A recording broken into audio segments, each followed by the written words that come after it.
Well, welcome one and all to Bike Racing Without Mercy. I'm mid-race, quite a long one as it goes, and from the comfort of my trusty watt bike, I'm going to navigate our way through today's vlog. And today's vlog is addressing the question, what have I personally learned in relation to the value of high volume, low intensity zone 1, zone 2 endurance training. So today is 2nd of January. Yesterday was a full rest day, but prior to that, for the first time in my own very short cycling career, I undertook 10 consecutive days of cycling training, the large majority of which was in zone 1, zone 2, had a few hard efforts, and that included the Festive 500 Backpedal group rides with so many of you and Scott and Ed. Gonna cut to the kitchen.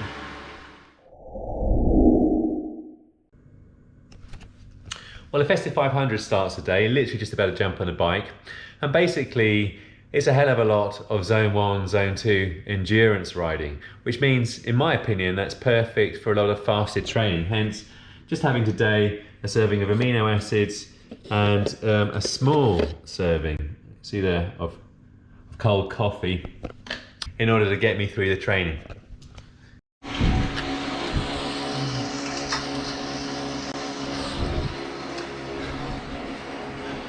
Just coming up for 30 kilometers in to the start of the Festive 500.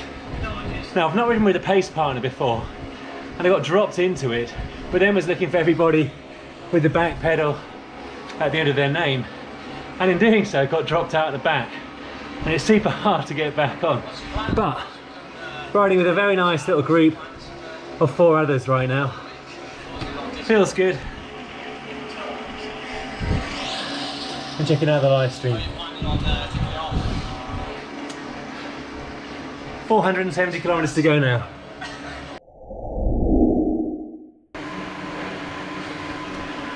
Just completing ride number 2. 55 kilometers on the clock. Zwift kilometers to add to the 50 yesterday. As for yesterday, I just trained on the amino acids, didn't even bother with any coffee this morning. I like the fasted training at these lower intensities. Definitely helps convert fat into energy because you've got low insulin and therefore the cortisol and adrenaline are undertaking the process of lipolysis to convert body fat into glycogen. I'll probably do tomorrow's 80 kilometer ride fasted on just the amino acids and a little bit of coffee. But for Sunday, where it's going to be a bit of zone 1, zone 2, and then a race up out the Zwift, I'll be having a lot of carbs ahead of the training and the race.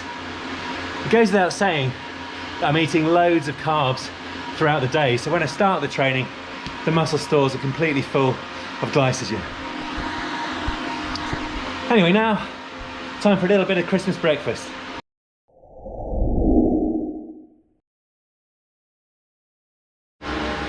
So my 10-day stats are on the screen, including 8 days for the Festive 500, 641 Zwift kilometers, 6,000 meters of climbing, 11,400 calories, 920 TSS. And 920 TSS is a lot for my little legs. Normally in a 10-day period, I might be 550 to 600. Now, I know some of you are going to say, the Zwift kilometers come easy. Check out my vlog, 100 kilometer comparison, indoors and out. I reckon the Zwift kilometer is 12 to 15% easier. So the stats show what I reckon I would have done in real life. Anyway, I figured it would be useful to share my personal perspective as to the positives and the negatives in relation to the benefits to cyclists of high volume, low intensity, zone 1, zone 2 training.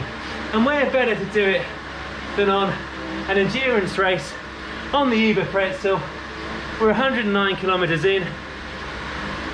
We're not far away from negotiating the final climb of the day, Alp the Zwift.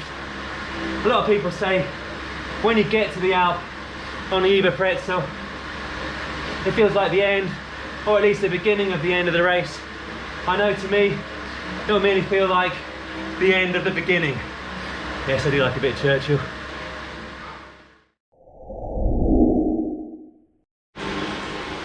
Festive 500, day 4. Day 3 yesterday was a really lovely group ride on one of the French courses. This morning is 45 kilometers, another 45 kilometers in the late afternoon, early evening.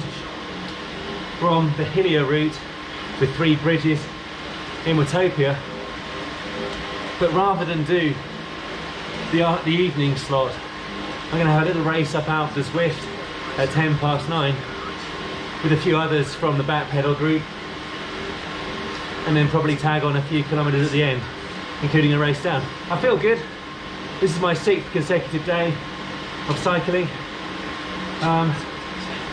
Having had a nice easy day 1, day 2 and day 3 in terms of intensity, I feel reasonably fresh. So fingers crossed, all okay for the race. Plenty of carbs to start consuming very shortly.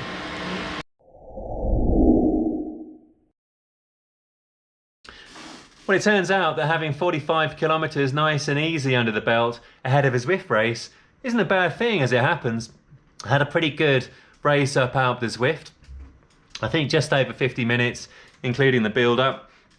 Time up the Alp, 43:30, which was only 10 seconds off a PB. So pretty happy with that. The power was decent too. So here's the timeline and the power for the race itself, and you can see the usual fast start, but a bit of R&R here on the descent into the jungle ahead of the climb up out the Zwift itself. The first couple of corners I tried to stay with the front group, but the power was just too high for me. I realised I was going to blow up, so eased off a bit, dropped down quite a few places, and then just try to find a nice sweet spot in terms of the cadence and the power in the range. 280 to 310 seemed to do it for me today. Nice high cadence, and sustain that really throughout the climb with a bit of a ramp towards the final couple of kilometers or so, especially in the final 1.5. And you can see overall, I think it was something like just shy of 51 minutes for the full event. Heart rate peaked at 182. Average power 292 watts. And then a race back down out the Zwift with a few high rev sprints. And that's pretty good power for me, 847. I haven't done that in a long time. I'm not quite sure exactly what I did, other than very, very high RPM. The critical power curve tells a similar story, really. If you're looking here at the 20-minute power, where's it gone? There we go, 299 is very good for me personally. And then the 50-minute power, where have we gone? There we go, 292. And it was a hell of a lot of fun riding with everybody in that race. It was a mixed category race, so we all set off together. So it's quite nice little experiment for me to see that from an aerobic perspective, I am able to ride 6 days consecutive and every so often string together a half decent threshold effort. Obviously I'm going to take it super easy tomorrow on the group ride and then see where else the Festive 500 takes me. But really enjoying it and thoroughly enjoying the community kind of vibe, all the banter and the chat that's going on.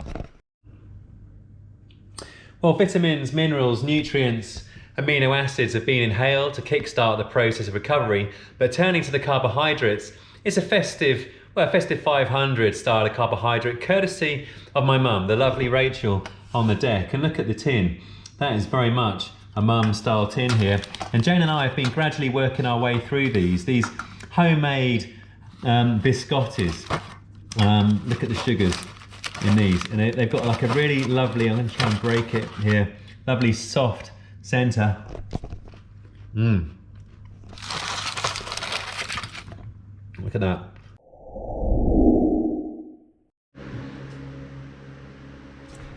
Monday, day 5, kind of recovery day. Time to pamper ourselves with a few chat laps in central London, courtesy of our favourite virtual environment. It was a really lovely live chat. Had plenty of banter there, learned a ton about the world of cycling. The depth of knowledge from the community is huge, very impressive. Great ideas for some of the future training and events, hopefully outside when things are a little bit different. Aiming at 25 laps of the Volcano circuit tomorrow in the quest for another 80 kilometers on our way to a virtual Festive 500. Anyway, time for a little bit of post-ride nutrition. I might even do some press-ups as well. There we go. Day 5, 105 kilometers, 25 loops of the Volcano circuit. Done it on fasted, just the amino acids, no caffeine, haven't needed the carbs. Just about to get the badge. Lovely group ride, great chat. Legs feel alright actually. This kind of 150 to 200 watts pace is Goldilocks. So having completed the ride today, fasted and burned off something like 1700 calories in the process, the body is now depleted and primed to take on macronutrients, in particular the protein to deliver amino acids to repair muscle damage, but also carbohydrates to be converted quickly into glycogen to replenish stores in the muscles, but also the brain and the liver. So this is the serving number 1 of the carbohydrates. Number 2 to come very quickly. And I'm hoping that today's training fasted will get the body better at using fat to create energy. By not eating carbohydrates ahead of the training or during the training, there's less glycogen in the system. So the body will use stores from the muscles first, and then we'll have to resort to converting fat into glycogen through the process of lipolysis. Anyway, that's the hope. But very important to replenish the glycogen stores afterwards. And on the deck is my favourite M&S Ice Spice bun. You'll note very low fat for both the cereal and this bun, but super delicious. Out the Zwift. Now, 3:12, basically 3:13. We'll turn it to lesson number 1. I learned that zone 1, zone 2 endurance training for KMs can be fun. Fun if you've got a great bunch of people to ride with, indoors, on Zwift, or out. On the Backpedal Festive 500 group rides, Scott, Ed and I, super grateful for all the support in the live chat, in the rides itself. The KMs flew by. And if you did your Festive 500 outdoors or on your own, kudos, harder. Turning to the calories and the body fat reduction. 11,400 calories burned. Normally over 10 days it'd be a lot lower, but that's superficially what's burned during the training. And having burned more calories, and because this Christmas there wasn't exactly a lot of family meals, drinks, that kind of thing, I wasn't a glutton, maybe had a bit more chocolate, I'd expected my weight to come down. But it stays stubbornly flat at 64.5 kgs. And I reckon there is a balcony in the basement for the zone 1, zone 2 high volume training. The balcony being, it's easy on the body. You recover easily, therefore you can do a lot of it. The basement being, unlike a polarized approach that I've loved with Ed Laverack, it doesn't stress the body. You don't have those zone 5, zone 6 efforts to bring up the heart rate, ramp up the nervous system, and the little recoveries and repeat. And I reckon the kind of HIIT approach, the interval approach, burns more calories obviously per hour during the training, but a lot more after the training's ended, because it stresses the body and raises the metabolic rate. You incinerate calories on those interval days for long after the training's over. So if your primary goal is fat loss, I reckon it isn't optimal to focus on only the low intensity stuff. Chuck in some harder efforts. And that brings me to the time. Lesson number 3. It's very time consuming. 19 hours on the bike over the 10 days. That compared to about 11 over 10 days normally, including the strength training. I could only really make this work over the Christmas period where it's been slacker at work. But it is an investment worth making at the right time of the year, e.g. ahead of a sporty support route, big event, that kind of thing, e.g. for me, ahead of Fred Whitten. That's because lesson number 4, I got me some performance gains. The kind of gains that everybody wants. Zone 4 gains. Recent PB, day 6 of the 10 on a race up out of the Zwift. 292 watts for 51 minutes. Better than my 1 hour FTP test of 278. Nice. And then on day 10, all the Backpedal crew, we took part in the most emotional, insane chase race ever. Well, it's New Year's Eve, and thus ends the Festive 500 for all of us who took part in the Backpedal group rides. We ended on a high. We had a chase race on the Astoria 8 line in New York, and boy, was it emotional. I mean, we went off in the A's certainly like a bat out of hell. We're up to 63 kilometers an hour on the flat at some stages. It was literally insane. And I managed to cling on to the front group there for the first lap, about 12 kilometers. And I realized I was going to blow up. So I turned it in to a 20-minute FTP test. You can see here a very pretty power curve over the 20 minutes before I shut it down. Average power was 310 watts, and that's super good for me. It's my best 20-minute power for quite some time, and certainly in terms of WKG, super good. The normalizer will be a little bit higher. Ever so grateful for all the support over the course of the year. Looking forward to getting back to a much more structured training program in the new year, but I reckon after a rest day tomorrow, on Saturday, it's going to be a long old race on the Uber Pretzel just to see how the endurance is. New 20-minute power. Who'd have thought? Turns out all those low intensity kilometers aggregate up to make small adaptations to aerobic fitness, maybe muscle fibers, pedaling technique, cadence. So there's something to the old adage, you got to go slow to go faster.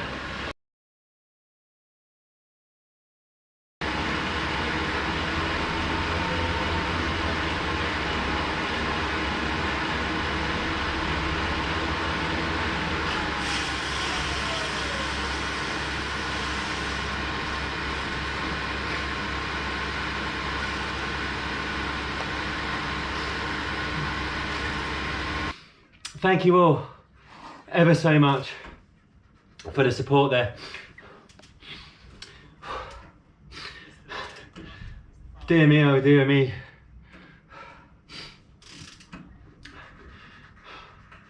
That was proper emotional. Really appreciate all the support. Makes a massive, massive difference. So I just got to loosen my shoes. Oh God. Oh. I'm in all kinds of trouble. Oh dear me. Thank you ever so much. Please do remember to like the video and subscribe to the channel, please. It'd be super appreciated. And that was an experiment. All that zone 1, zone 2 endurance work over the last 10 days and a couple of hard efforts, like the race up Alpe d'Huez Zwift and a little chase race at the end, has shown me that my fitness was building. All that zone 1, zone 2 stuff, all the amazing group rides we had with Backpedal have paid off. Who'd have thought? I'd have never realised that you got to go slow to go faster. And I figured I got a bit of time on my hands today. It'll be a little bit of an experiment to see if the legs are actually better. And I think 227, that's 2 watts quicker overall than when I did it in under 4 hours with Ed, Quinton, Tim and Gus. But they were pulling us around faster. They're much stronger riders than I. And so I'm super happy with that. You know, 227 watts over the 4 hours. Wowee. In the meantime, whoever you are, whatever you do, please remember to live, thrive, stay healthy and have a happy, healthy 2021.